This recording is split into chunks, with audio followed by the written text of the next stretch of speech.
sinisisi ko ba't ganto? Ginaganapan ko lang na natural, tsaka inagapan ko na mautal. Nilaban sinugal, ginapang minahal. Katagalan natutunong ko rin tumagal, tsaka alam ko naman ang inaabangan na sana tabangan yung papakawalan para di naabangan.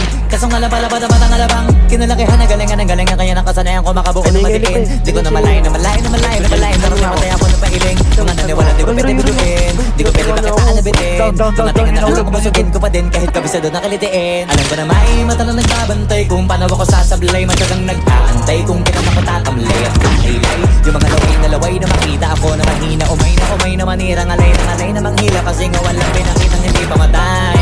Kung napasarap mag-rap ang daming nagbago. Daming nagbago mula nung kilalanin ang tao. Daming nagtulak sa akin palaging maging ganado. Palaging pakado pag kumalaw palaging planado. Daming pasabog kailangan pag malawak ang sakop. Ikaw din ang talo sa laban pag nabalot ng takot. Kung saan ka aabot ako din lahat ng mahahakot. Yung dami ng pagod ay may sukli pag di ka madamot. At kung di ko tsinaga baka nauwi na sa wala. Ganito pala to kalala, kita mo naman na nawala. Paano ko hindi ko ginawa, yung iba di makahalata. Malaki na anak kataya, marami na pwede mawala. Kaya di na pwede pakaya, hindi pwede ko na kaya. Makasawala ko maya, totoo na di ba lang yung mula sa iba pa tiningala. Matagal ko din na napakadago, di madapa yung kaligod na binabaan mo.